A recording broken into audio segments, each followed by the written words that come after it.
देवाच्या नावाला मान महिमा गौरव आता आणि सगळा सर्व असतो।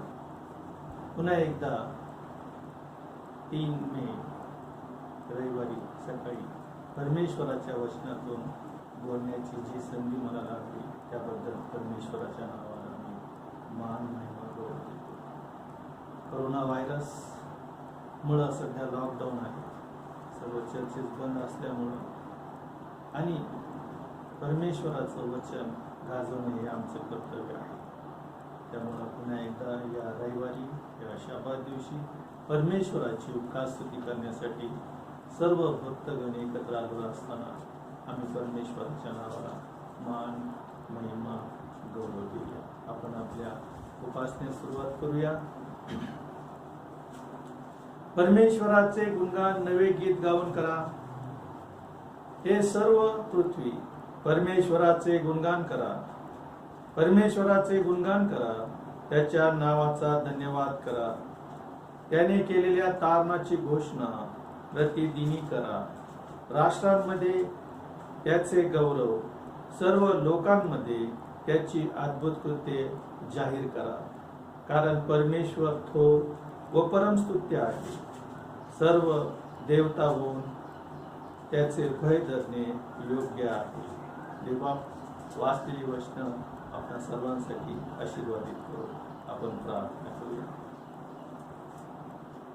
धन्यवादित आमच्या जिवंत गौरवी सामर्थ्यशाली परमेश्वर पित्या, आम्ही तुझी स्तुती करतो, तुझ्या नावाला मान महिमा गौरव देतो। खरोखर तू चांगला आहेस आणि तुझी दया सनातन आहे।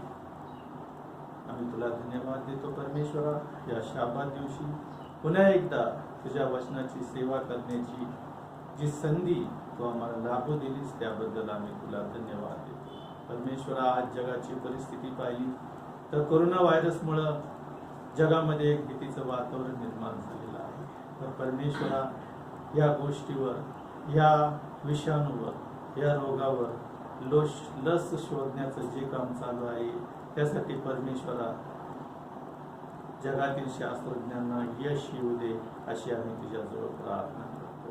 अनेक लोक ख्रिस्ताला न ओळखताच आज मृत्युमुखी पडत राहिले आहे, पण परमेश्वरा त्यांची ओळख व्हावी आणि त्यांनी तुझ्या मार्गात यावं म्हणून परमेश्वरा या विषाणूच्या रोगावर लस शोधून परमेश्वरा तू त्यांना सहाय्य कर, मदत कर आणि मार्गदर्शन होऊ दे। परमेश्वरा, पुन्हा एकदा तुझा गौरव करण्यासाठी तू आम्हाला एकत्र केलंस त्याबद्दल आम्ही तुला धन्यवाद देतो। तुझ्या गोड आणि पवित्र नावात मागतो म्हणतो, ऐक बाबा, आमेन।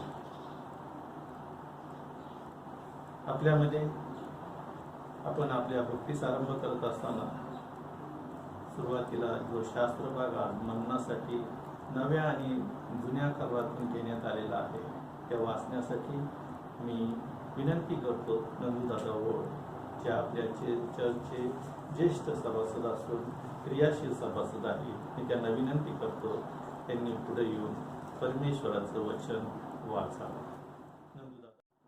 देव बापाच्या नावाला स्तुती असो। आजच्या मननाकरिता निवडलेला शास्त्र भाग जुन्या करारामधून पहिले शमूएल 17वा अध्याय 17 ते 26 पर्यंत वचने आपण बघूया। इशयाने आपला पुत्र दावीद यास म्हटले, एक याफाभर हुरडा व ह्या 10 भाकरी घेऊन छावणीत आपल्या भावांकडे लवकर जा आणि पनेरीचे 10 गोळे त्यांच्या सहस्त्रपतीस नेऊन दे। तुझे बंधू कसे आहेत ते पाहून त्यांच्याकडून काहीतरी खून आण। शाऊल तुझे भाऊ व सर्व इस्रायल लोक याला नामक खोऱ्यात पलिष्ठाशी युद्ध करीत आहेत। दावीद सकाळीच उठला व शेरडे मेंढरेला एका राखणाऱ्याच्या हवाले करून इशयाने त्यास सांगितल्याप्रमाणे सर्व वस्तू घेऊन गेला। सेना रणशब्द करीत रणभूमीकडे चालली असता तो सैन्यांच्या गाडेतळावर जाऊन पोहोचला। इस्रायलांनी व पलिष्ठांनी आपापल्या सेना समोरासमोर आणून युद्धासज्ज केल्या। दावीद आपल्या सामानाचे गठोडे सामानाची राखण करणाऱ्यांच्या हवाली करून धावत सैन्यात गेला आणि आपल्या भावापाशी जाऊन त्याने त्यांचे क्षेम कुशल विचारले। तो त्यापाशी बोलत असता पहा, पलिष्ठांच्या गोटातून तो गथ येथील गल्ल्यात नावांचा पलिष्ठी वीर तेथे चालून येऊन पूर्वोक्त शब्द बोलला. ते दाविदाने ऐकले. त्या पुरुषास पाहताच सर्व इस्रायल लोक अत्यंत भयभीत होऊन त्याच्या पुढून पळून गेले. इस्रायल लोक म्हणू लागले, हा चालून आलेला पुरुष तुम्ही पाहिला नाही ना? तो इस्रायलीची निर्वसना करावयास आला आहे. जो कोणी त्याला ठार मारील त्यास राजा बहुत धन देऊन संपन्न करील व आपली कन्या त्यास देईल आणि इस्रायलात त्याच्या बापाचे घराणे स्वतंत्र करील. आसपास उभे असणाऱ्या लोकांस दाविदाने विचारले, या बलिष्ठास मारून इस्रायलाची अप्रतिष्ठा दूर करणाऱ्या मनुष्यास काय मिळेल?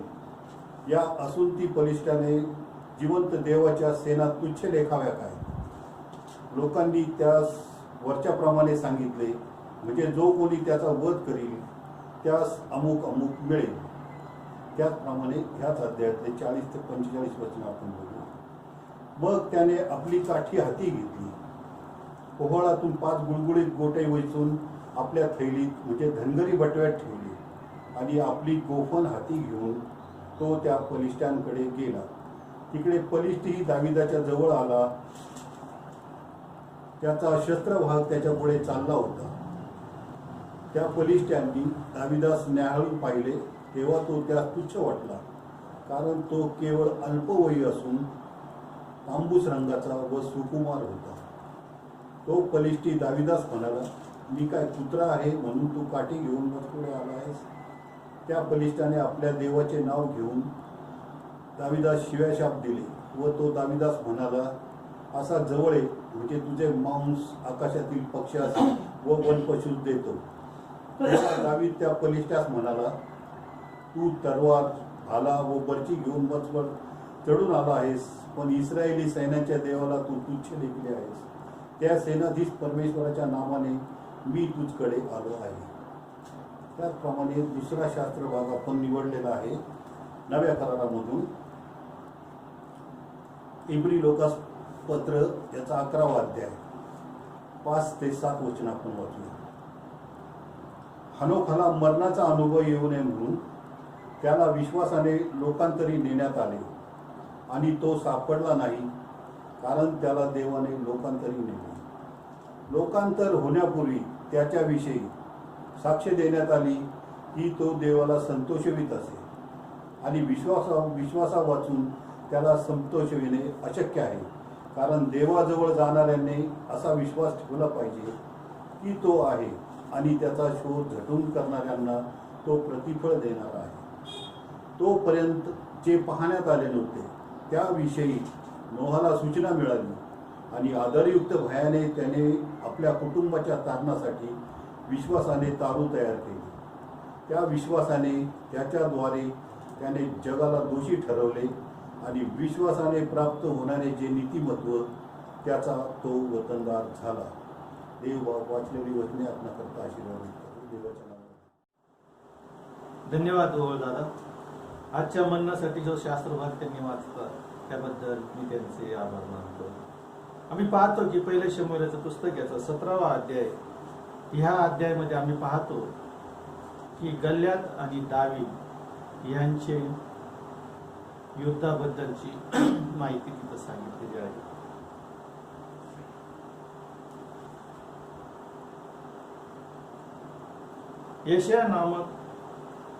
येशया हा जो होता याला 8 पुत्र होते आणि ह्या 8 पुत्रापैकी 3 पुत्र हे शाऊलाच्या राज्यात सैनिक असे भरती झालेले होते आणि भरती झाले असताना बलिष्ठांसाठी त्यांचं युद्ध होत राहिलेलं आहे आणि 40 दिवस झाले युद्धाला सुरुवात झाली.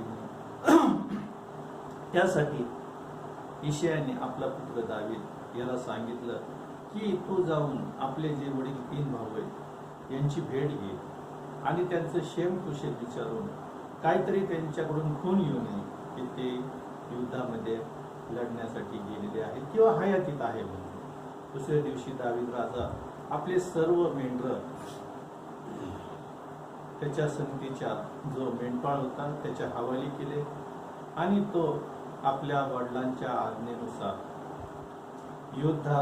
युद्धभूमीवर आपल्या भावांचं शेमकुशल विचारण्यासाठी गेलेला आम्हाला पाहायला मिळतं. आणि पाहतो की पहिले शमूएलचं पुस्तक याचा 17वा अध्याय आणि 17व्या वचनापासून जर पुढे पाहिलं तर त्यात आम्हाला असं पाहायला मिळतं की एल नामक खोऱ्यामध्ये फलिस्त्यांशी युद्ध करीत असताना दावीद सकाळीच आपले शेरडे मेंढरे आपल्या सोबत्याकडे सोपून आपल्या वडील भावांची भेट घेण्यासाठी तिथे गेलेला आहे. त्याच्या वडिलांनी त्याला सांगितलं होतं की तू एफाभर हुरडा 10 भाकरी आणि जर त्यांचा शताधिपती आहेत तेवढ्यासाठी तू पनीराचे 10 गोळे घेऊन जा, ज्याच्याद्वारे आणि त्यांचं शेमकुशल विचारून तू पुन्हा ये म्हणून सांगितलेलं आहे.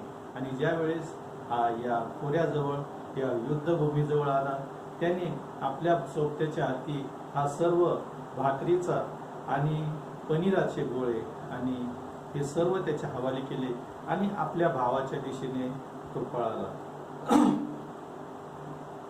आम्ही पाहतो की तो त्याच्या भावासंगती बोलत असताना तेवढ्यात हा गल्यात नावाचा जो महावीर होता तो फलिस्त्यांच्या तंबूतून येऊन इस्रायल लोकांची निर्भत्सना करून त्यांना युद्धासाठी पुकारत होता की तुम्ही युद्ध करण्यासाठी कशा आलेला आहात काय? तुम्ही युद्ध फलिस्त्यांशी करण्यासाठी आलेले आहात का? तर युद्ध करू नका, तुमच्यापैकी एकाला माझ्या संगती लढण्यासाठी पाठवा. जर त्याने माझ्यावर विजय मिळवला तर आम्ही तुमचे दास होऊ, पण जर तुम्ही माझ्या संगती युद्धासाठी माझ्या संगती युद्ध करण्यासाठी ज्या पुरुषाला पाठवाल तो जर कधी त्या युद्धामध्ये मरण पावला तर तुम्ही आमचे दास सेवा. हे युद्ध करता कशासाठी? अशा पद्धतीने तो इस्रायली सैन्याला तुच्छ मानून तो एक प्रकारचं त्यांना आव्हान करताना आम्हाला पाहायला मिळतं. आणि ज्या वेळेस अशा प्रकारचं आव्हान तो करत होता त्यावेळेस इस्रायलाच्या सैन्यामध्ये एक प्रकारचं भीतीचं वातावरण निर्माण झालं होतं. भीतीच्या वातावरणामुळे सर्व भयभीत झाले होते. आम्ही पाहतो 24व्या वचनामध्ये पहिल्या शमूएलचं पुस्तक याचं 17वा अध्याय 24व्या वचनामध्ये आम्हाला पाहायला मिळतं की त्या पुरुषास पाहताच इस्रायल लोक अत्यंत भयभीत होऊन त्यास पुढून पळून गेले. इस्रायल लोक म्हणू लागले की हा चालून आलेला पुरुष तुम्ही पाहिला ना, तो इस्रायलाची निर्भत्सा करण्यासाठी आला आहे. जो कोणी त्याला ठार मारेल राजा त्याला बहुत धन देऊन संपन्न करेल व आपली कन्या देईल आणि इस्रायलात त्याच्या बापाचे घराणे स्वतंत्र करेल. अशा प्रकारचं राजाने इस्रायल सैन्यासाठी एक गोष्ट ठेवली होती आणि त्याच्यामध्ये त्यांनी सांगितलं की जर ह्या पद्धतीने जर कोणी या फलिस्तीस मारल, या गल्यातास मारल, तो त्यास बहुत धन देईल, त्यासाठी आपली मुलगीही देईल, असं शाऊल राजानं इस्रायल सैन्याला सांगितलं. आणि आम्हाला पाहायला मिळतं की ज्या वेळेस आम्ही या जगामध्ये काम करत असतो, या जगामध्ये कार्य करत असतो, त्यावेळेस आम्हाला एक प्रकारचं त्या बाबतीचं मोबदला भेटत असतो. जर आम्ही आमच्या ह्याच्यामध्ये चांगलं कार्य केलं, चांगली गोष्ट केली तर आमचा पारितोषिक देऊन सन्मान केला जातो. जर आम्ही उत्तम खेळाडू असलो, चांगल्या प्रकारचा खेळ केला तर आम्हाला आमच्या देशाच्या लेवलवर राजीव गांधी खेल रत्न पुरस्कार देऊन सन्मान केला जातो. युद्धामध्ये जर आम्ही अतिशय महत्त्वाची कामगिरी केली तर आम्हाला युद्ध संपल्यानंतर किंवा युद्धामध्ये अवर्णनीय अशी कामगिरी केली तर आम्हाला युद्धामध्ये चांगल्या कामगिरीबद्दल पुरस्कार म्हणून, पारितोषिक म्हणून आम्हाला वीरचक्र किंवा परमवीर चक्र देऊन सन्मानित केलं जातं. जर आम्ही देशासाठी, देशसेवेसाठी किंवा समाज कार्य करण्यासाठी एक उत्कृष्ट अशी कामगिरी केली तर आम्हाला सरकारतर्फे पद्मश्री पद्मभूषण, पद्मविभूषण आणि भारतरत्न ह्या उच्च नागरी पारितोषिकाद्वारे आमचा सन्मान केला जातो. म्हणजे ज्यावेळेस आम्ही या जगामध्ये राहत असताना आम्हाला पारितोषिक देऊन आमचा सन्मान करण्यात येतो. आणि इथं शाऊल राजाने सुद्धा जो कोणी गल्ल्याथाला मारत त्याला सन्मानित करून पारितोषिक देण्याचं ठरवलं होतं. आणि आम्हाला पाहायला मिळतं की ज्या वेळेस हे दावीद आपल्या भावाकडून जाऊन दुसरीकडे गेला आणि म्हटलं की ह्या बेसुंती, ह्या अविश्वासू माणसाला, जो देवाला न मानणारा आहे, जो नास्तिक आहे, त्याने इस्रायल जो देवाची सेना आहे याला तुच्छ मानलेला आहे. त्या व्यक्तीचं जर आम्ही युद्धात पराजय केला तर राजा काय देईल. परत त्या लोकांनी त्याला हीच गोष्ट सांगितलेली आम्हाला पाहायला मिळतं. आणि ज्यावेळेस लोक ही गोष्ट सांगत होते त्यावेळेस त्याचे भाऊ तिथं आले. आम्हाला पाहायला मिळतं की पहिलं शमूएलाचं पुस्तक याचा 17वा अध्याय आणि 28व्या वचनामध्ये आम्हाला पाहायला मिळतं की तिथं त्याचा भाऊ आला आणि त्याच्याशी बोलू लागला. तो दाविदावर संतापला आणि त्याला म्हणाल, तू कशाला इथं आलास? आपली जी थोडीशी मेंढरे आहेत त्यांना रानात कुणाच्या हवाले करून आलेला आहे. तू फार घमिंडी आहे, तू उद्धामपणा केलाय, तू केवळ लढाई पाहण्यासाठी इथे आलेला आहे. ज्या वेळेस आम्ही देवाचं कार्य करतो, देवाच्या सेवेमध्ये उभा राहतो, तर सर्वात पहिला विरोध आम्हाला आमच्या घरापासून सुरू. ज्यावेळेस आम्ही देवाची सेवा विश्वासूपणे करायला लागतो, आम्हाला घरातून म्हटलं जातं, आधी तू तुझा कामधंदा बघ, आधी तू सेटल हो, सर्व गोष्टी रांगेला लागल्यानंतर मग तू देवाच्या सेवेसाठी उतर. अशा पद्धतीने आम्हाला सांगितलं जातं आणि घरातून आम्हाला विरोध होतो. आम्ही पुढे पाहतो की ज्या वेळेस ही गोष्ट चालली होती त्यावेळेस सैन्यातील कुणीतरी जाऊन शाऊलाला सांगितलं आणि शाऊलाने दाविदाला बोलून घेतलं. बोलून घेतल्यानंतर पहिलं शमूएलाचं पुस्तक याचा 17वा अध्याय आणि 32व्या वचनात ज्या वेळेस दाविदाला शाऊलाने बोलून घेतलं आणि दावीद शाऊलाला म्हणतो की ह्या पलिष्ठ्या संगती कोणीही माणसाचे मन कचरू नये. आपला दास जाऊन त्या पलिष्ठ्यांसाठी युद्ध करत. काय म्हटला तो? आपलं मन कचरू देऊ नका, तुम्ही घाबरू नका, कोणत्याही गोष्टीसाठी तुम्ही माघार घेऊ नका. तर मी जाऊन या बेसुंती, या अविश्वासू, देवाला न मानणारा, देवा सर्व सेनाधीश परमेश्वर याच्या सेनेला तुच्छ मारणारा या बलिष्ठ संख्ये युद्ध करण्यासाठी मी जाईल म्हणतो. तुमचं मन कचरू देऊ नका. आणि ज्या वेळेस दावीद असा बोलला 33व्या वचनात आम्हाला पाहायला मिळतं की शाऊल त्याला म्हणतो, 33व्या वचनात त्याला म्हणतो की हा बलिष्ठी संख्ये लढण्यास तू समर्थ नाही, कारण तू केवळ एक तरुण आहेस. पण हा बलिष्ठी बालपणापासून कसलेला योद्धा आहे. आणि कसलेला योद्धा आहे, बालपणापासून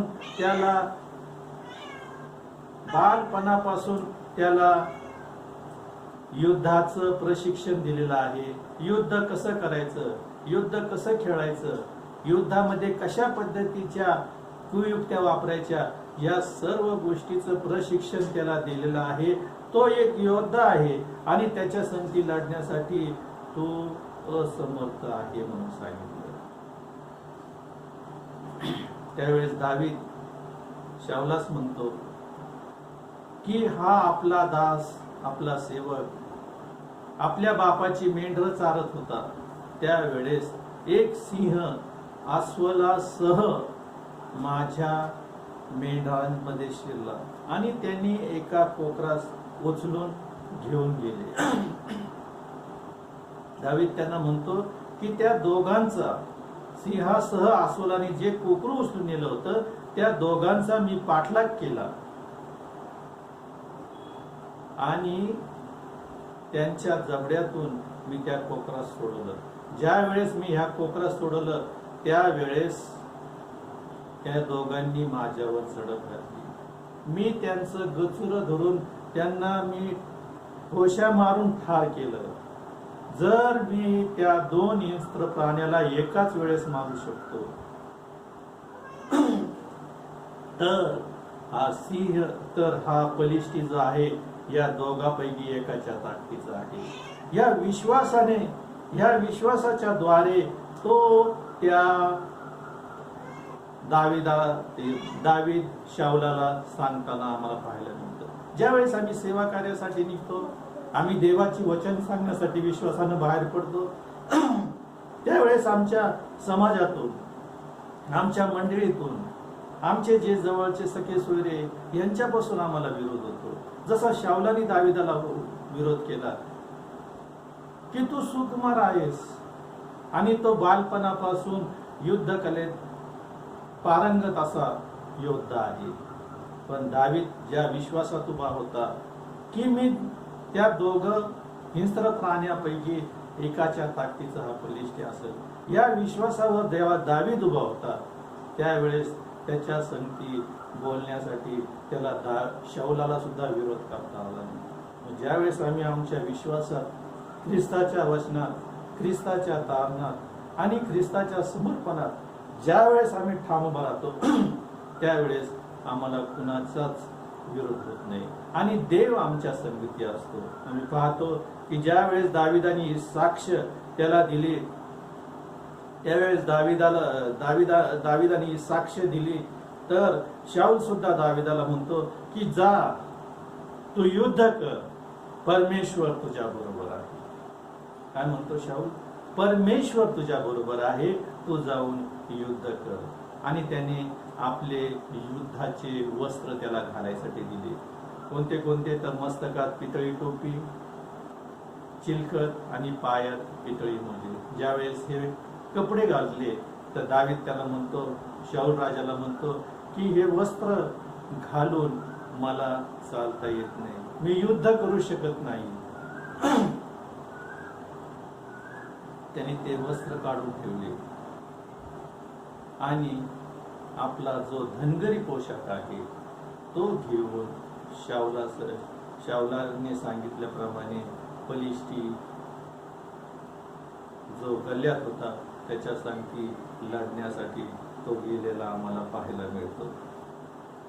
आणि ज्या वेळेस तो लढण्यासाठी गेला, आम्ही पाहतो की पहिले शमूएलचं पुस्तक याचा 17वा अध्याय आणि 40व्या वचनापासून जर आम्ही पुढे पाहिलं तर त्याने आपल्या हातात काठी, ओळातून घेतलेले 5 गुळगुळीत गोठे ते आपल्या धनगरी बटव्यामध्ये ठेवून हातात गोफलगुंडा घेऊन तो त्या कसलेल्या किंवा प्रशिक्षित अशा गल्ल्यात संगती युद्ध करायसाठी तो गेलेला आम्हाला पाहायला मिळतो. ज्यावेळेस दाविदाला त्या बलिष्ठ्याने पाहिलं त्यावेळेस त्याला तो तुच्छ वाटला, एक अल्पवयीन तांबूस रंगाचा सुकुमार वाटला आणि तो दाविदाला म्हणतो, मी काय पुत्र आहे काय, मला माझ्याशी युद्ध करण्यासाठी तू ही काठी घेऊन आलेला आहे.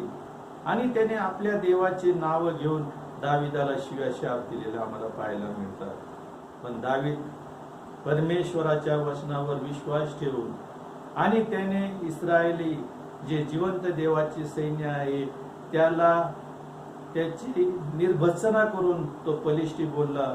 त्या बलिष्ठ्याला तो म्हणतो की तू तलवार, बर्ची व भाला घेऊन मजबूत चढाई करून आलेला आहेस, पण तू इस्रायलाच्या देवाला तुच्छ लेखलेले आहेस. त्या परमेश्वराच्या नावाने मी आज तुझ्या पुढे आलेलो आहे. कारण हे युद्ध तलवारीने, भाल्याने विजय होत नाही असे नाही, कारण हे युद्ध परमेश्वराचे आहे.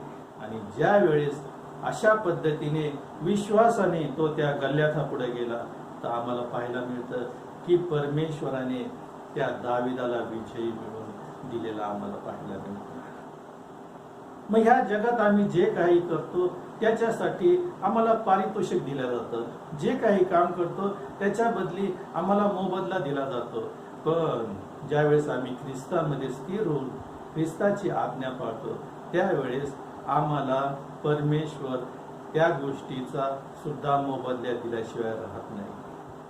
आणि म्हणून आम्हाला पाहायला मिळतं की मत्ते कृष्णवर्तमान याचा 28वा अध्याय 19 आणि 20 वचन जर आम्ही पाहिलं, मत्ते कृष्णवर्तमान याचा 28वा अध्याय 19 आणि 20 वचनामध्ये आम्हाला पाहायला मिळतं की तिथं ज्या वेळेस येशू ख्रिस्ताचं स्वर्गारोहण होत असताना त्यानं असं सांगितलं की तिथं परिच्छेद जो मुख्य मुद्दा आहे तिथं असं लिहिलं की येशूची शेवटची आज्ञा व वचन. ज्यावेळेस त्याचं स्वर्गारोहण होत असताना त्याने आम्हाला आज्ञा केली आणि अभिवचनही दिलेलं आहे. तो काय म्हणतो, येशू जवळ येऊन त्यास म्हणाला की स्वर्गात व पृथ्वीवर सर्व अधिकार मला दिलेला आहे. सर्व अधिकार मला दिलेला आहे. आता स्वर्गात आणि पृथ्वीवर मी त्या वधस्तंभावर मरण पावलो, तिसऱ्या दिवशी मेल्यातून पुन्हा उठलो. जे सैतानाने आदमापासून घेतलेला अधिकार होता त्या वधस्तंभावर मी तो परत मिळवला आणि हा सर्व अधिकार माझ्या हातात आलेला आहे. तर तुम्ही जाऊन सर्व राष्ट्रातील लोकांस शिष्य करा, त्यास पित्याच्या, पुत्राच्या व पवित्र आत्माच्या नावाने बाप्तिस्मा द्या. जे काही मी तुम्हास आज्ञा दिले ते पाळावयास त्यास शिकवा. आणि पहा, युगाच्या समाप्तीपर्यंत मी सदोदित तुमच्या बरोबर आहे. त्याने आम्हाला आज्ञा दिली, जाऊन सर्व राष्ट्रातील लोकांस सुवार्ता गाजवा. काय सांगितलं त्यांनी? सर्व राष्ट्रातील लोकांस शिष्य करा आणि त्यास मी जे शिकवलेले आहे, आज्ञा दिले आहे ते त्यास पाळावयास शिकवा. ज्या काही गोष्टी आणि जे काही विधी आणि नियम मी सांगितलेले आहे त्यास ते पाळावयास शिकवा. आणि अभिवचन दिलं की युगाच्या समाप्तीपर्यंत मी तुम्हा बरोबर आहे. मग ही आज्ञा आम्हाला परमेश्वराने येशू ख्रिस्ताने स्वर्गारोहण होत असताना दिलेली पाहायला मिळते. मग त्या आज्ञेचं आम्ही पालन करतो. आम्ही पाहतो की 1 योहानाचं पत्र याचा 5वा अध्याय आणि 3रं वचन जर आम्ही पाहिलं, 1 योहानाचं पत्र याचा 5वा अध्याय आणि 3ऱ्या वचनामध्ये सांगितलेलं आहे,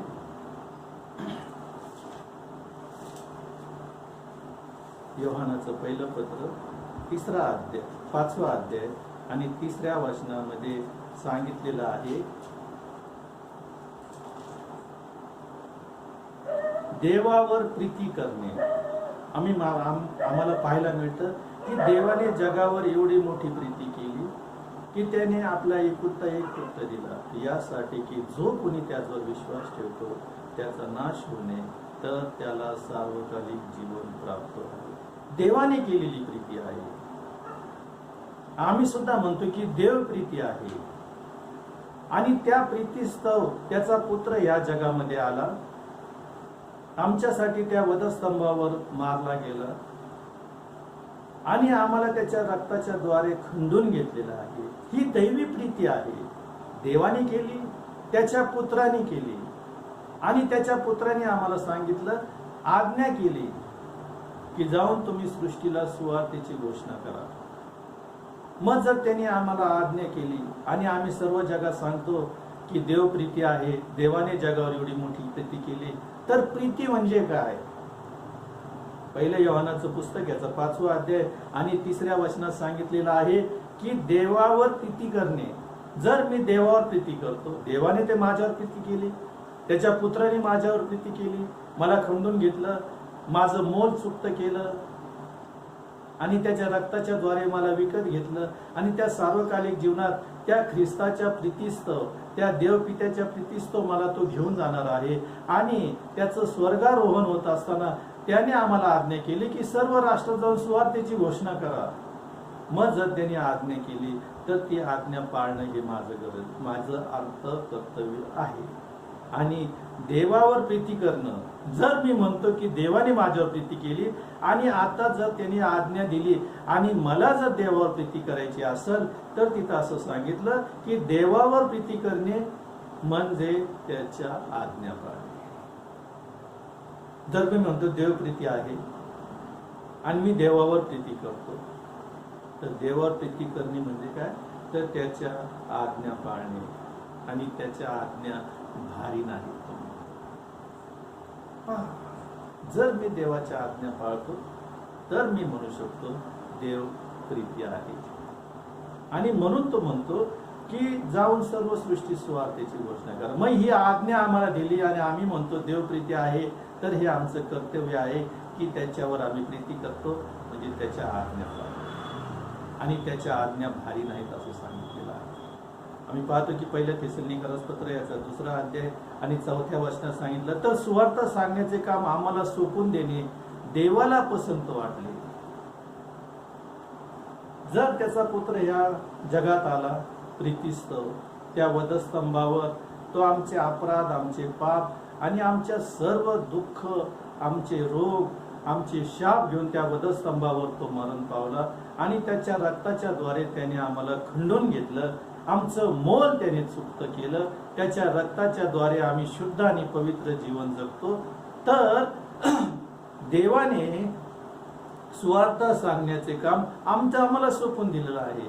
जर आम्ही त्याच्या रक्ताच्या द्वारे विकत घेतलेलं आहोत, आम्ही शुद्ध पवित्र जीवन जगत आहोत, त्याच्या आज्ञा, विधी आणि नियमांचं पालन करत आहोत, आम्ही आमच्या शरीराचं जिवंत, पवित्र व ग्रहणी असा देवाला यज्ञ आम्ही सादर केलेला आहे, तर देवापुढे आम्ही निष्कलंक असं आहेत.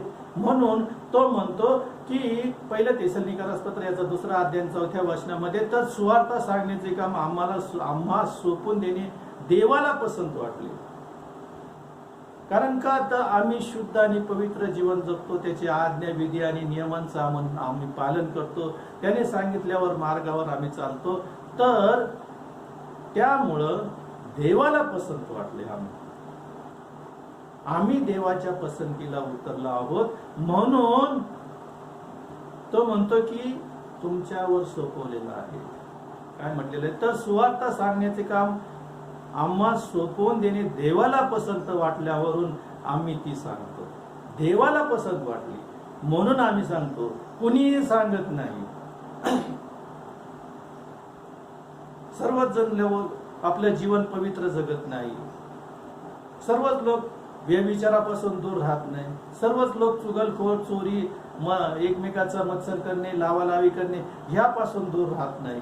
तर जे पवित्र लोक आहेत, जे परमेश्वराच्या आज्ञा पाळतात, त्यांच्याबद्दलच देव म्हणतो की मी पसंतीस उतरलो, म्हणून त्याने माझ्यावरती सोपून दिले आहे की मी देवाची सुवार्थ गाजवावी.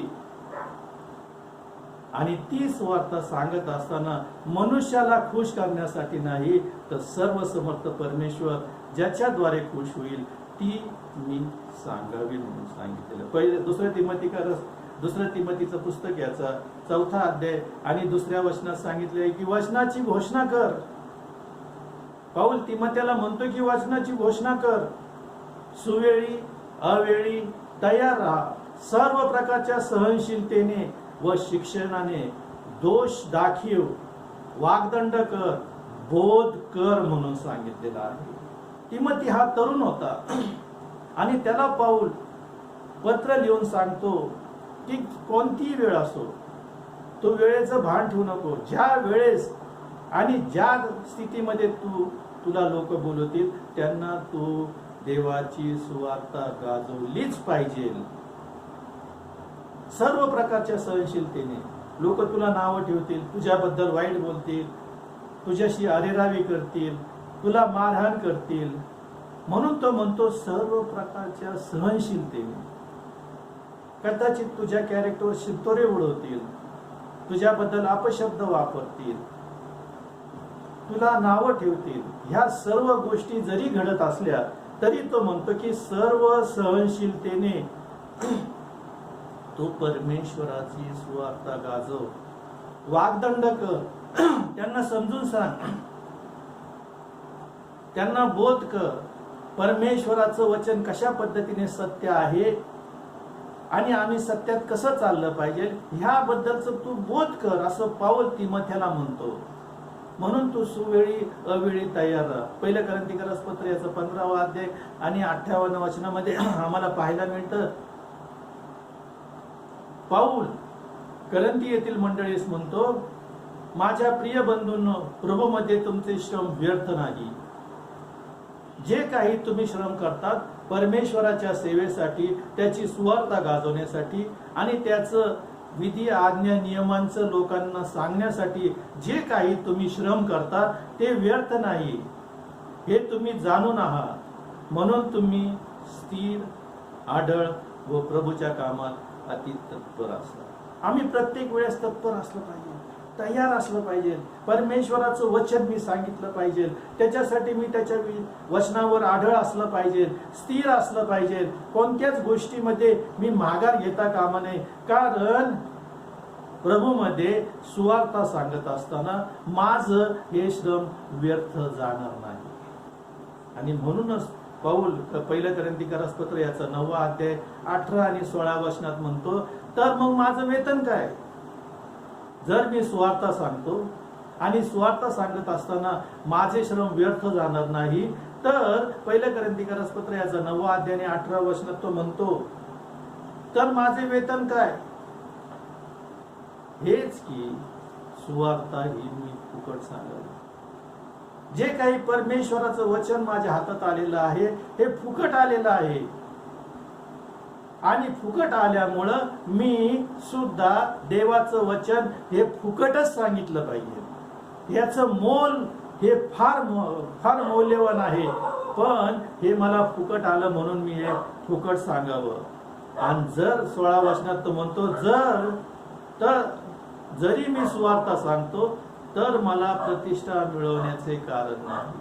ही जी सुवार्ता सांगतो, पहिल्या कोरिन्थिकरास पत्र याचा 9वा अध्याय 16 वचनात सांगितलं, जर मी सुवार्ता सांगतो तर मला प्रतिष्ठा मिळवण्याचे कारण नाही, तर ती सांगणे मला प्राप्त आहे. मी सुवार्ता सांगतो, खेड्यात जातो, देवाचं वचन गाजवतो आणि सगळीकडे मी परमेश्वराची स्तुती आराधना करतो. हे करत असताना मी फार काहीतरी विशेष कार्य करतो, हे प्रतिष्ठा करायचं काम नाही, हे माझं कर्तव्य आहे. पौल म्हणतो की ते मला क्रमप्राप्त आहे, हे माझं कर्तव्य आहे. कारण प्रत्येक वर्तमान 28-21 आम्हाला आज्ञा दिली की तुम्ही जाऊन सर्व सृष्टी सुवार्तेची घोषणा करा.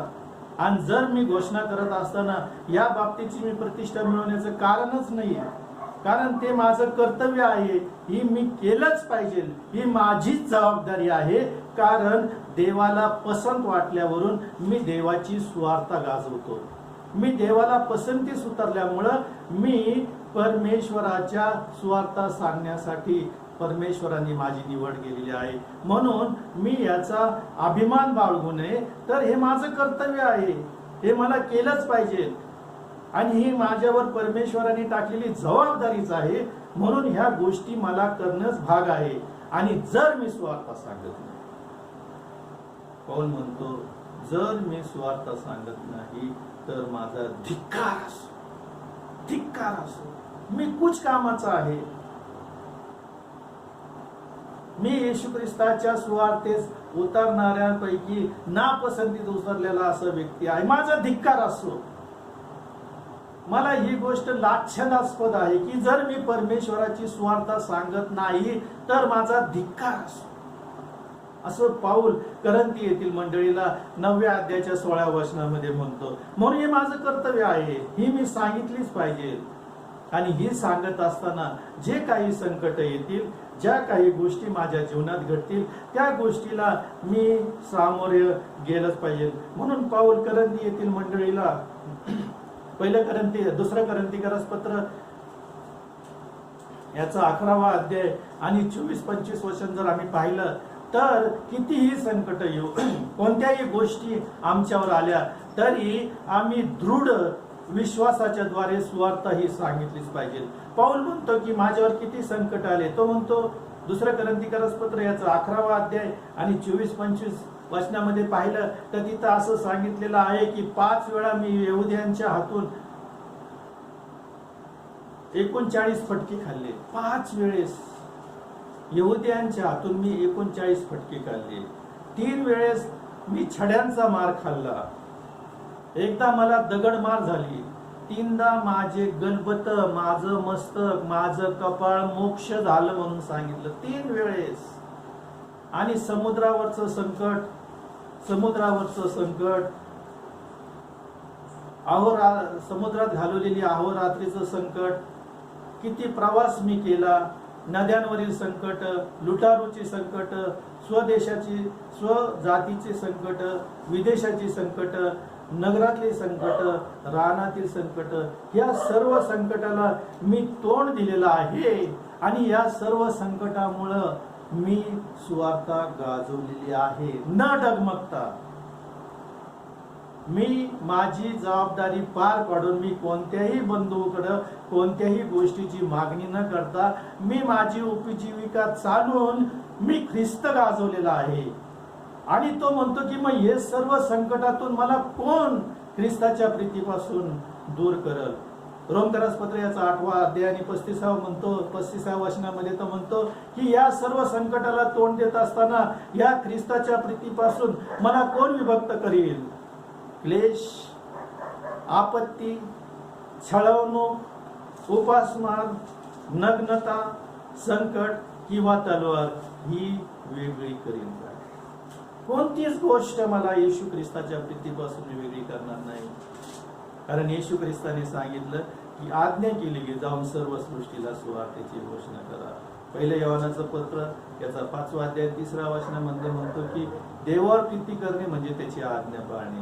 मग ह्या आज्ञा पाळत असताना या संकटाला आम्ही तोंड देत असताना परमेश्वर आम्हाला कोणत्या गोष्टीचं वेतन देऊ शकतो. तो म्हणतो तुमचे श्रम व्यर्थ नाही. काय म्हणतो पाऊल, तुम्ही स्वार्थ गाजवता तर तुमचं श्रम व्यर्थ नाही. मग माझं वेतन काय. मी सुवार्ता सांगतो, माझं वेतन काय. तर आम्हाला पाहायला मिळतं की इब्रिकरास पत्र याचा 11वा अध्याय आणि 6व्या वचनामध्ये जर आम्ही पाहिलं तर तिथं आम्हाला पाहायला मिळतं. इब्रिकरास पत्र याचा 6वा अध्याय आणि 11व्या वचनामध्ये तिथं आम्ही जर पाहिलं तर तिथं आम्हाला असं पाहायला मिळतं की संपूर्ण जुन्या करारापासून जे काही विश्वासणारे लोक होते त्या विश्वासणाऱ्या लोकांनी परमेश्वरावर विश्वास ठेवून ज्या पद्धतीने आपलं जीवन जगले त्यांना परमेश्वराने प्रतिफळ दिलेलं पाहायला मिळतं. आम्ही पाहतो की इब्रिकरास पत्र याचा 11वा अध्याय आणि 6व्या वचनामध्ये सांगितलं आणि विश्वासा वाचून त्याला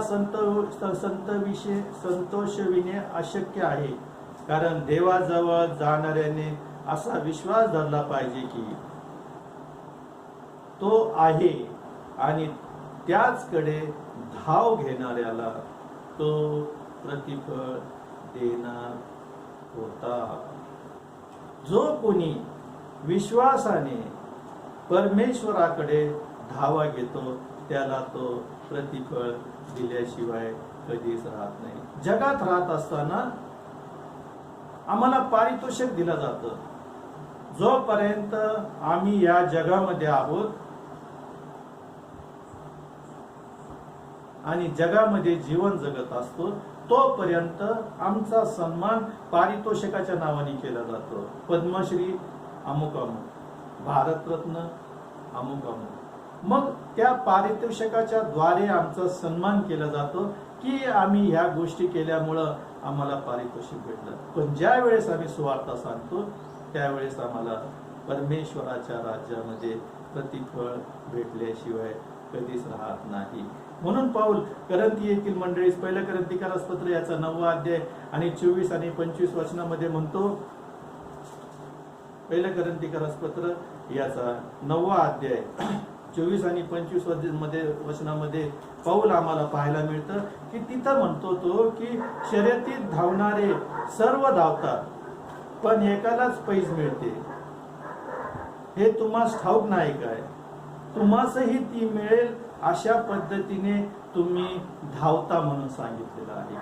शर्यतीत सर्वच धावतात आणि सर्वांनाच वाटतं की मला पारितोषिक भेटणार आहे आणि त्याच पद्धतीने आम्ही स्पर्धेत भाग घेऊन प्रथम येण्याचा प्रयत्न करतो की हे पारितोषिक मला भेटावं म्हणून. आणि पाऊल इथं तेच म्हणतो की आम्ही धावतो त्या पैजेसाठी, त्या पारितोषिकासाठी, पण ते सर्वांस मिळत नाही. प्रत्येक मल्लयुद्ध करणारा सर्व गोष्टीविषयी इंद्रदमन करतो ते कशासाठी? नाशवंत मुकुट मिळवण्यासाठी असे करीतो. आपण तर अविनाशी मुकुट मिळवण्यासाठी करतो. जी सुवार्ता मी सांगतो, जे ख्रिस्ताच्या वधस्तंभ मी गाजवतो, जी ख्रिस्ताच्या प्रीतीबद्दल मी सुवार्ता सांगतो, त्याबद्दल मला अविनाशी मुकुट भेटणार आहे. हे जे पारितोषिक आहे हे नश्वर असे आहेत, हे नाशवंत गोष्टी आहेत, जे माझ्या मरणानंतर माझी आठवण सुद्धा काढणार नाही. पण मरणानंतर जो विजय आहे, मरणानंतर ते जीवन आहे, जे सार्वकालिक जीवन आहे, त्यामध्ये मला भाग घ्यायचा असेल तर मला सुवार्ता सांगणे, जी परमेश्वराने पसंत वाटल्याने माझ्यावर सोपवून दिलेली आहे, तर ती गाजवणं माझं कर्तव्य आहे. आणि ती फुकट गाजवावी. आणि माझं वेतन काय? तर जे मला भेटलेलं आहे फुकट, ते मी फुकट सांगावं. आणि ज्या वेळेस मी हे फुकट सांगतो त्यावेळेस मला अविनाशी मुकुट भेटतो. ज्या वेळेस प्रभू येशू ख्रिस्त स्वर्गातून उतरेल, आद्य देवदूता कर्णा वाजवतील, मेघारूढ येशू ख्रिस्त न्यायसनावर बसून न्याय करण्यासाठी येईल आणि जे ख्रिस्तामध्ये मेलेले आहेत ते पुन्हा उठवले जातील. त्यावेळेस मला हे प्रतिफळ भेटणार आहे. म्हणून तो पाऊल म्हणतो की आपण तर अविनाशी मुकुट मिळवण्यासाठी हे करतो. दुसरं तिमोथीचं पुस्तक याचा 4 अध्याय 7 आणि 8 वचन जर पाहिलं तर तिथं असं सांगितलेलं आहे की जे युद्ध, पाऊल काय म्हणतो?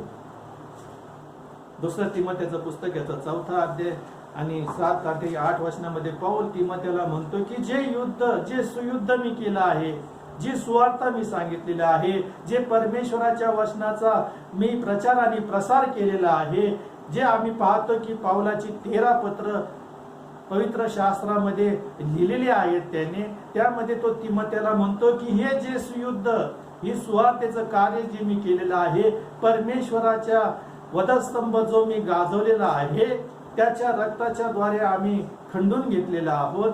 त्याचं रक्त आम्हाला सर्व पापापासून शुद्ध करतं. ही जी सुवार्ता मी सांगितलेली आहे, हे जे सुयुद्ध मी केलेलं आहे, मी माझी धाव संपवली आहे आणि विश्वास राखलेला आहे. मी विश्वास राखलेला आहे.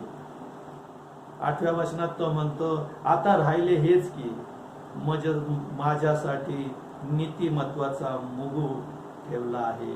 तो त्या दिवशी नीतिमान न्यायाधीश प्रभू मला देईल आणि तो केवळ मलाच नव्हे तर त्याचे प्रगट होणे ज्यास प्रिय झाले आहे त्या सर्वांसाठी तो देईल म्हणून सांगितलेला आहे.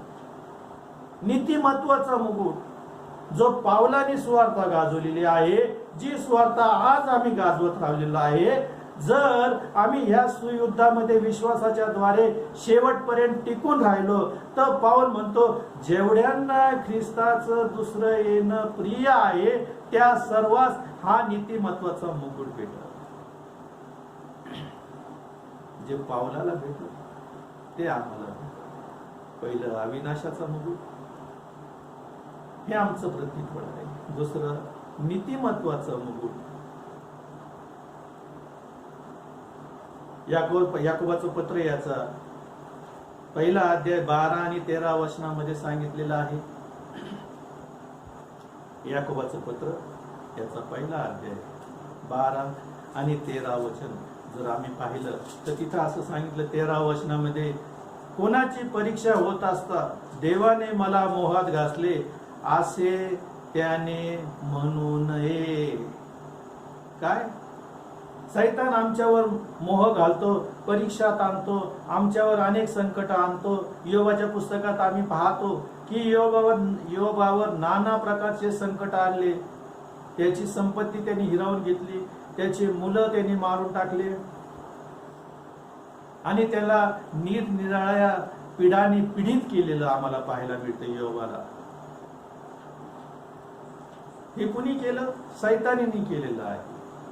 म्हणून इथं पाऊल याकोबाच्या पत्रामध्ये याकोब असं म्हणतो 1 अध्यायाच्या 12 आणि 13 वचनात तो म्हणतो की कोणी परीक्षेत असता देवाने मला मोहात घातले असे म्हणू नये.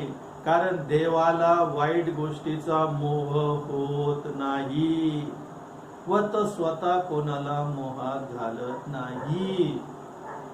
देवाला कोणत्याच गोष्टीचा मोह होत नाही, कारण तो सर्व समर्थ परमेश्वर आहे.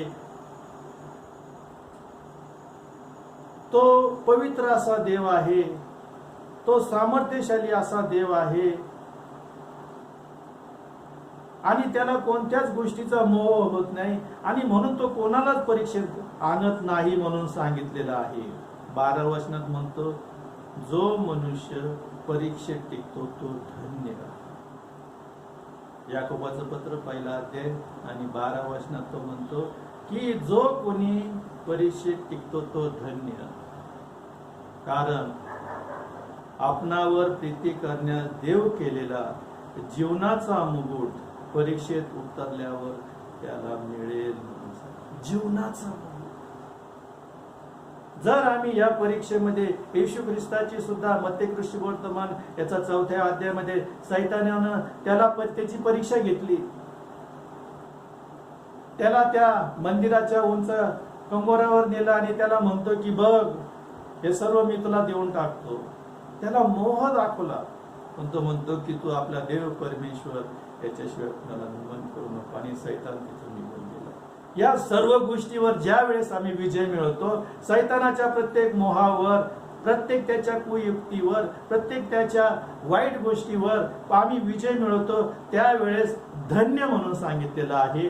त्याला जीवनाचा मुकुट परीक्षेत उतरल्यावर मिळेल. जर आम्हाला जीवनाचा मुकुट पाहिजे असेल तर परमेश्वराच्या वचनात आम्ही आढळ विश्वास ठेवून, त्याच्या वचनाचं अनुकरण करून, त्याच्या आज्ञाविधी आणि नियमांचं पालन करून ज्या वेळेस आम्ही परीक्षेत उतरतो, तर परमेश्वर आम्हाला प्रतिफळ म्हणून काय देईल, तर जीवनाचा मुकुट देईल. पहिली गोष्ट मी तुम्हाला सांगितली की अविनाशी मुकुट. दुसरं प्रतिफळ आम्हाला काय सांगितलं आहे की नीतिमत्वाचं मुकुट. आणि तिसरं आम्हाला पाहायला मिळतं की आमचं प्रतिफळ काय आहे, की जे आम्ही स्वार्थ सांगतो त्याचं वेतन आम्हाला काय मिळणार आहे, तर जीवनाचा मुकुट मिळणार आहे. 1 पेत्राचं पुस्तक याचा 5वा अध्याय 2, 3 आणि 4 वचनं जर पाहिलं तर तिथं पेत्र आपल्या वचनात असं म्हणतो. 1 पेत्राचं पुस्तक याचा 5वा अध्याय आणि 4थ्या वचनात तो असं म्हणतो की मग मुख्य मेंढपाळ प्रगट होईल. काय सांगितलं तिथं? मग मुख्य मेंढपाळ प्रगट होईल, तेव्हा गौरवाचा व न कोमजलेला हार मला प्राप्त होईल. जर मी परमेश्वराची सेवा करतो, सुवार्ता गाजवतो, तर माझी सुवार्ता गाजवणे हे किंवा माझं हे श्रम व्यर्थ नाही. याचं प्रतिफळ मला भेटणार आहे. आणि हे प्रतिफळ काय आहे, तर मला या सर्व गोष्टींनी सन्मानित करण्यात येणार आहे. अविनाशी मुकुट, जीवनाचा मुकुट, नीतिमत्वाचा मुकुट, गौरवाचा मुकुट आणि न कोमजणारे हार, आणि अशा अनेक अभिवचन जे परमेश्वराने दिलेले आहेत. या सर्व गोष्टीने जो मुख्य मेंढपाळ प्रगट होईल, त्यावेळेस हे सर्व प्रतिफळ मला भेटतील. माझे पारितोषक या जीवनामध्ये जे भेटले ते माझ्या मरणानंतर ते वियुक्त होतील. त्याची आठवण सुद्धा कोणाला राहणार नाही. पण मरणानंतर जे मला सार्वकालिक जीवन भेटणार आहे, ज्या सुवार्तेवर मी स्थिर आहे, आढळ आहे, जे सुवार्ता मी गाजवतो ती धैर्याने गाजवतो आणि कोणतीही आड्यता न बाळगता गाजवतो, तर हे प्रतिफळ मला भेटणार आहे. आणि ह्या प्रतिफळासाठी ही आमची मजुरी आहे, हे आमचं वेतन आहे, हे आमचं कर्तव्य आहे, हे परमेश्वराने आम्हाला सोपवून दिलेलं आहे, म्हणून आम्ही हे करतो. नाही म्हणून हे प्रतिफळ आम्हाला भेटल्याशिवाय राहणार नाही. प्रकटीकरणाचं पुस्तक याचा 4था अध्याय आणि 4थ्या वचनात आम्हाला पाहायला मिळतं की राजासनाभोवती 24 आसने आहेत आणि त्या आसनावरती शुभ्र वस्त्र परिधान केलेले व डोक्यावर सोन्याचा मुकुट घातलेले 24 वडील बसलेले आहेत, असे माझ्या दृष्टीस पडले. सोन्याचा कोणता मुकुट? सोन्याचा मुकुट आम्हाला पाहायला मिळतो. जर आम्ही परमेश्वराची सेवा करतो, परमेश्वराच्या वचनाप्रमाणे आम्ही चालतो, तर परमेश्वराने आम्हाला सांगितले, जाऊन सर्व सृष्टी सुवार्तेची घोषणा करा. जर ही घोषणा आम्ही करतो, ही आज्ञा आम्ही पालन करतो, तर आम्ही देवावर प्रीती करतो. हे अभिवचन त्याने आम्हाला दिले. कोणते? तर अविनाशी मुकुट हे आमचं प्रतिफळ आहे. नीतिमत्वाचं मुकुट हे आमचं प्रतिफळ आहे. जीवनाचं मुकुट हे आमचं प्रतिफळ आहे. गौरवाचं आणि न कोमजणारा हार हे आमचं प्रतिफळ आहे. आणि तो म्हणतो की सोन्याचा मुकुट हे आमचं प्रतिफळ आहे. हे अभिवचन जे आम्हाला नवीन करारामध्ये परमेश्वराने दिलेले आहे ते खरंच बहुमोल असं आहे. आम्ही पाहतो की पेत्राचं प्रेषितांचे कृत्य 2 अध्यायामध्ये आम्ही जर कधी पाहिलं तर प्रेषितांच्या कृत्यामध्ये सांगितलेले 2 अध्यायामध्ये की ज्या वेळेस पाऊल पेत्र तिथं पेंटिकॉस्टच्या दिवशी यरुशलेमेच्या मंदिरामध्ये भाषण करत होता, परमेश्वराच्या वचनाची सेवा करत होता, त्यावेळेस तो म्हणतो, प्रेषितांचे कृत्य 2 अध्याय आणि 29 वचन जर पाहिलं तर तिथं सांगितलेलं आहे, अहो बंधुजनो हो, कुलाधिपती दावीद याच विषयी मी तुम्हा बरोबर प्रशस्तपणे बोलतो. तो मेला, त्याला पुरले व त्याची कबर आतापर्यंत आपल्यामध्ये आहे. तो मेला आणि त्याची कबर आतापर्यंत आपल्यामध्ये आहे. पण पाऊल 1 कोरिंथीकरास पत्र याचा 15 अध्यायामध्ये म्हणतो की मरणातून उठलेला ख्रिस्त हा प्रथम फळ असा आहे. जे काही कुलपती होते, जे काही देवाचे सेवक होते, त्यांची कबर आजही आमच्यामध्ये आहे. फक्त ख्रिस्ताची कबर आमच्यामध्ये नाही, कारण पुनरुत्थित झालेला ख्रिस्त आहे, मरणातून उठलेले ते प्रथम फळ असं आहे. म्हणून इब्रिकरास पत्र याचा 11 अध्याय आणि 1 वचनामध्ये तो म्हणतो की विश्वास हा अपेक्षित गोष्टी विषयीचा भरोसा आणि न दिसणाऱ्या गोष्टीबद्दलची खात्री असा आहे. आम्ही पाहतो की जे काही गोष्टी नियमशास्त्रामध्ये सांगितलेल्या आहे, संदेश शास्त्रामध्ये संदेश त्याच्याद्वारे त्यांच्या शास्त्रामध्ये सांगितलेले आहेत, जे काही संदेश त्याने परमेश्वराची येशू ख्रिस्ताची येण्याची भविष्यवाणी केलेली आहे ते सर्व खरे ठरले आहेत. पण नवीन करारामध्ये परमेश्वराने आम्हाला अभिवचने दिलेले आहे, प्रतिफळ दिलेलं आहे, आम्हाला लेखी स्वरूपात त्यांनी दिलेलं आहे की जीवनाचा मुकुट, नीतिमत्वाचा मुकुट, न कोमजणारा हार, सोन्याचा मुकुट हे आम्हाला देणार आहेत.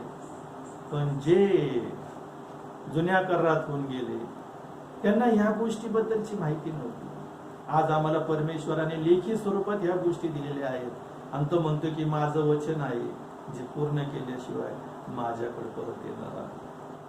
आणि जर तो त्याच्या वचनापेक्षा स्वतःपेक्षा त्याच्या वचनावर तो अधिक ठाम आहे, तो देव आम्हाला हे अभिवचन देणार आहे, हे प्रतिफळ तो देणार आहे. आणि ज्या वेळेस हे प्रतिफळ जुन्या करारातल्या लोकांबद्दल सांगितलेलं आहे, तिथं असं सांगितलेलं आहे इब्रिकरास पत्र याचा 11 अध्याय आणि 13 वचनामध्ये सांगितले, ही सर्व विश्वास धरून मेले, हबेलापासून तर आतापर्यंत जे कोणी लोक होते, जुना करार संपूपर्यंत जे कोणी लोक होते ते विश्वास धरून मेले,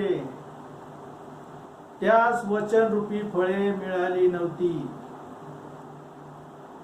तर त्यांनी ती दुरून पाहिली आणि त्याला वंदन केले. जे आम्ही विश्वासात स्थिर आहोत, जे देवाच्या वचनामध्ये आम्ही स्थिर आहोत, जे आम्ही परमेश्वराच्या विश्वासात स्थिर राहून परमेश्वराची सेवा केली, या सर्व गोष्टीमध्ये विश्वासाने ते स्थिर राहिले आणि परमेश्वराने त्यांना त्यावेळेस जे मरत असताना, ख्रिस्तामध्ये विश्वास धरून मरत असताना त्यांना ही वचनरूपी फळं दाखवली आणि त्यांनी ती दुरून पाहिली आणि त्यास वंदन केले की हे प्रतिफळ आमचं आहे, हे जीवनाचा मुकुट आमचा आहे, हा अविनाशी मुकुट आमचा आहे, हा नीतिमत्वाचा मुकुट आमचा आहे, हा जीवनाचा मुकुट आमच्यासाठी आहे. हे सर्व त्यांनी पाहिले आणि त्या सर्व गोष्टीला परमेश्वराच्या या प्रतिफळाबद्दल त्याने नमन केलं म्हणून सांगितलेलं आहे. आणि ते म्हटले की आम्ही या जगाचे प्रवासी आहोत असे त्यांनी बोलून दाखवले. जर आम्हाला त्या सार्वकालिक जीवनामध्ये जायचं असेल तर आम्हाला त्या प्रतिफळावर ठाम राहणं गरजेचं आहे. कारण जर आम्ही म्हणतो देव प्रीती आहे, देवाने जगावर एवढी मोठी प्रीती केली, तर आम्ही देव प्रीती आहे म्हणतो, तर देवाच्या आज्ञा पाळणं गरजेचं आहे. एकदम सोप्या भाषेत योहानाने सांगितलं, देवावर प्रीती करणे म्हणजे त्याच्या आज्ञा पाळणे. आणि त्याची आज्ञा आम्हाला हीच आहे की सर्व सृष्टीत जाऊन सुवार्तेची घोषणा करा. मग ही आम्ही फुकट करत असताना देव आमचं हे श्रम व्यर्थ जाऊ देणार नाही. आम्हाला तो अविनाशी मुकुट देईल, आम्हाला तो नीतिमत्वाचं मुकुट देईल, तो आम्हाला जीवनाचं मुकुट देईल, तो आम्हाला गौरवाचं मुकुट देईल, तो आम्हाला सोन्याचा मुकुट देईल, न कोमजणारं हार देईल. हे आमचं प्रतिफळ आहे. आमचं पारितोषिक जे आहे, आमचं बक्षीस जे आहे, आमचं वेतन जे आहे, या जगामध्ये आमच्या संगती नष्ट होणार आहे.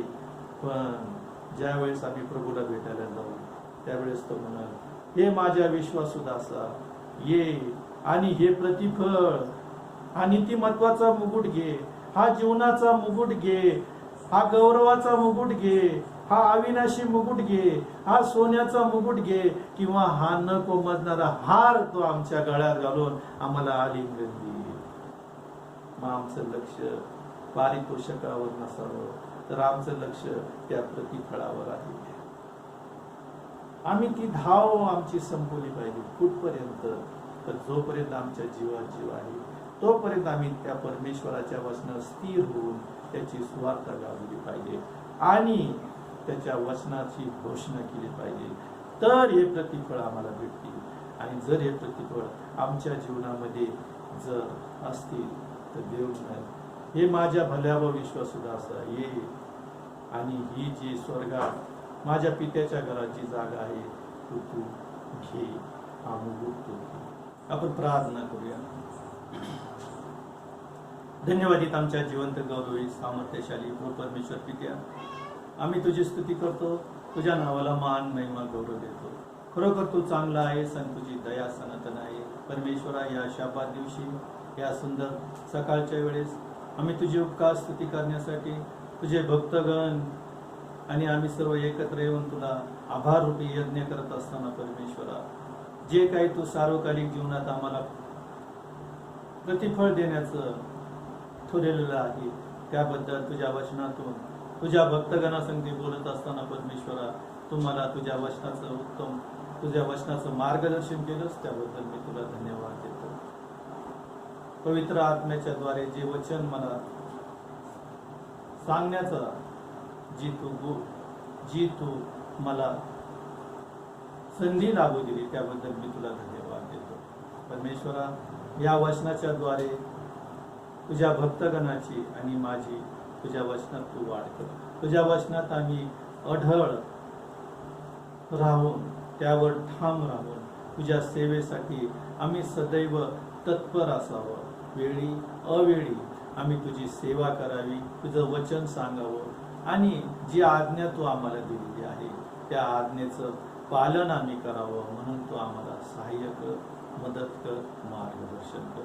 परमेश्वरा, या वचनाच्या द्वारे तू अनेकांना आशीर्वादाचं कारण असू दे आणि तुझ्या विश्वासात स्थिर राहून त्यांनी सुद्धा या ज्या जगिक गोष्टीच्या वेतनावर अवलंबून राहू, जे सार्वकालिक प्रतिफळ आहे त्याच्या पद्धतीने आपली धाव चालवावी. त्यासाठी तू आम्हाला सहाय्य कर, मदत कर, मार्गदर्शन कर. परमेश्वरा, आज जगामध्ये कोरोना व्हायरसमुळं एक प्रकारचं भीतीचं वातावरण निर्माण झालं आहे.